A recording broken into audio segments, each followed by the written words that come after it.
30 লাখ খরচ করে যখন বাক হয়ে গেছে, এখন আমার দুর্ভোগটা কমে এসছে। দুর্ভোগ কমার সাথে সাথে কিন্তু আমার দুর্ঘটনাও কমে এসছে, এটা কিন্তু পরীক্ষিত।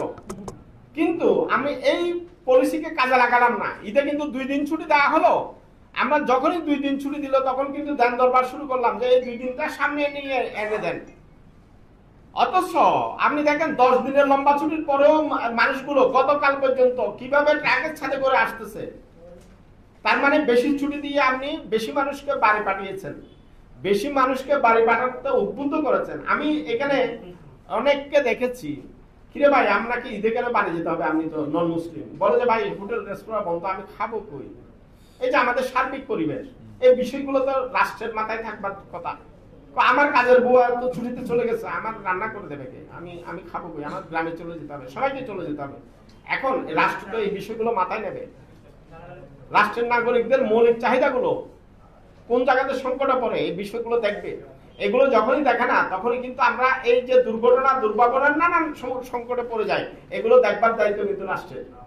রাষ্ট্র দেখছে না, সেই কারণে আমাদেরকে আঙুল দিয়ে দেখিয়ে দিতে হয়, আপনাদের সামনে প্রতি বছর আসতে হয়। আমি মনে করি এটার জন্য একটা ম্যানেজমেন্ট পলিসি দরকার, একটা বছর ব্যাপী একটা পলিসি দরকার। আমি রাতারাতি গণপরিবহন বাড়াতে পারবো না, রাতারাতি রাস্তাঘাটও বাড়াতে পারবো না, কিন্তু আমি ভাগ ভাগ করে মানুষগুলোকে পাঠানোর একটা উদ্যোগ নিতে পারি। আমাদের যে বাৎসরিক ছুটির ক্যালেন্ডার, এখানে বড় ধরনের একটা পরিবর্তন আনা দরকার। যেটা আমি ঈদুল ফিতরে পরিসংখ্যান দিয়ে দেখিয়েছি, আমাদের দুর্ঘটনা কমেছে, মানুষের যাতায়াতের ভোগান্তি কমেছে, স্বস্তিদায়ী যাত্রা হয়েছে, সবাই সরকারের প্রশংসা করেছে।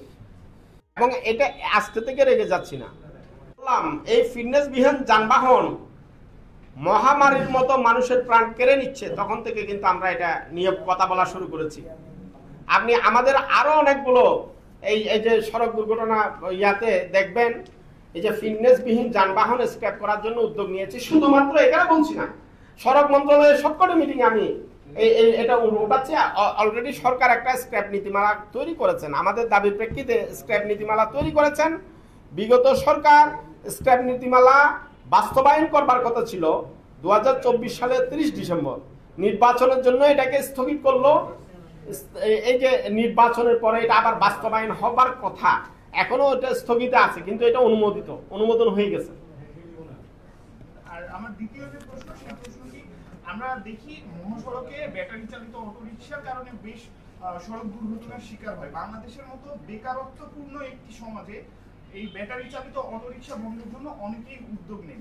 আপনারা এই বিষয়ে কি বলেন? যাত্রী কল্যাণ সমিতি অটোরিকশা, ব্যাটারি চালিত অটোরিকশা মহাসড়ক কিংবা ফিডার সড়ক কিংবা ছোট সড়কে চলার বিষয়ে কি বলেন? দেখুন, আমরা ব্যাটারি চালিত একটি রিক্সাও উচ্ছেদের পক্ষে নই। আমার ওই যে প্রথমে বলেছিলাম আমাদের ব্যবস্থাপনার ঘাটতি আছে। আমি কোন সড়কে কাকে চলতে দিব তার প্রাধিকার আমি ঠিক করে দেই।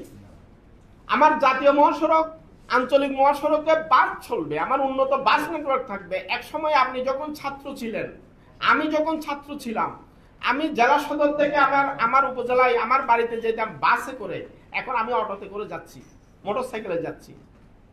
অথচ আমার বাসটা আরো উন্নত হবার কথা ছিল, বিপরীতে আমি পেয়েছি একটা অটো। এখন ব্যাপারটা হলো যে পৃথিবীর দেশগুলো কিভাবে যাচ্ছে, তাদের গণপরিবহনের পলিসি কি। আমরা রাজনৈতিক হানাহানি মারামারিতে আছি, মানুষের দুর্ভোগ নিয়ে আমাদের কোনো মাথা ব্যথা নেই, কোনো চিন্তা নেই, কোনো পলিসি নাই। আপনি দেখুন, উন্নত বিশ্ব বাস নেটওয়ার্ককে শক্তিশালী করে তারা যানজট এবং দুর্ঘটনা কমাচ্ছে, আর আমরা ছোট যানবাহন জাতীয় মহাসড়কে নিয়ে আসছি। আপনি যখন গণপরিবহন সংকট, তখন আপনার মতো মানুষ, আমার মতো মানুষও আমি ওই অটোতে চাপতে বাধ্য হচ্ছি। কিন্তু রাষ্ট্রকে এটার উদ্যোগ নিতে হবে। আমার গণপরিবহন শক্তিশালী করতে হবে। গণপরিবহন জাতীয় মহাসড়ক, আঞ্চলিক মহাসড়কে চলবে, শহরের প্রধান সড়কে চলবে, কিন্তু গলি সড়কগুলোতে আমি রেশনিং পদ্ধতিতে আমি ব্যাটারি চালিত রিক্সাকে ব্যবহার করতে পারি।